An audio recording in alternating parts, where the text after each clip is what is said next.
Have you ever run from something you knew you were meant to do? Jonah did. God told him, "Go to Nineveh and warn them." But Jonah hated the Ninevites. They were his people's enemies. Instead of obeying, he fled in the opposite direction, boarding a ship to Tarshish hoping to escape God's call. He thought distance would bring freedom, but you can't outrun the God who calls you. As the ship sailed away, Jonah believed he'd left his destiny behind. But the sea is vast, and God's reach is vaster still. Jonah was about to learn that running from purpose only leads you deeper into its grasp. Jonah's escape was short-lived. As he slept below deck, a violent storm erupted, so fierce even seasoned sailors panicked. They cried out to their gods and hurled cargo overboard, desperate to survive. The captain found Jonah asleep and demanded he pray. The crew cast lots to find the cause of their trouble, and the lot fell to Jonah. He confessed, "I worship the Lord, the God of heaven, and I'm running from him." The terrified sailors asked what to do. Jonah replied, "Throw me into the sea and the storm will stop. This is my fault." Sometimes facing the truth is the only way to calm the storm. Reluctantly, the sailors tossed Jonah into the raging sea, and instantly the storm ceased. Awestruck, the sailors worshipped Jonah's God. Meanwhile, Jonah sank into darkness, but God sent a great fish to swallow him. For 3 days and nights, Jonah was trapped in the belly of the beast, a living tomb.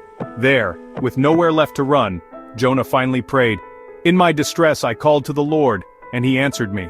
He realized that even in the depths, God's grace could reach him. When Jonah surrendered, God commanded the fish to spit him out onto dry land. Sometimes grace finds us in the darkest places. Washed ashore, Jonah received God's command again, "Go to Nineveh." This time, he obeyed. He entered the vast wicked city and proclaimed, 40 days and Nineveh will be overthrown. To his shock, the people listened. From the poorest to the king they repented, fasting and wearing sackcloth. The king humbled himself, urging everyone to turn from evil, hoping God might show mercy. And God did. Seeing their genuine change, he spared the city. Jonah's reluctant message sparked a miracle. An entire city transformed by repentance and grace. Instead of celebrating Nineveh's salvation, Jonah was furious. He wanted justice, not mercy, for his enemies. He complained to God, "I knew you'd forgive them, that's why I ran." Jonah sulked outside the city, hoping for destruction. God grew a plant to shade him, then sent a worm to kill it.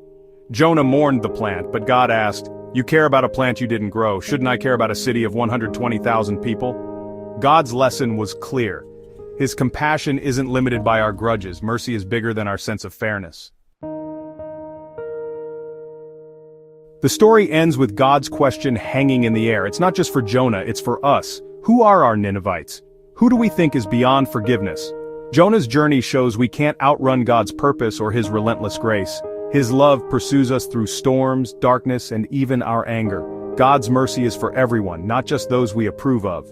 The story of Jonah invites us to stop running, to accept grace, and to extend it to others. No one is beyond the reach of God's love.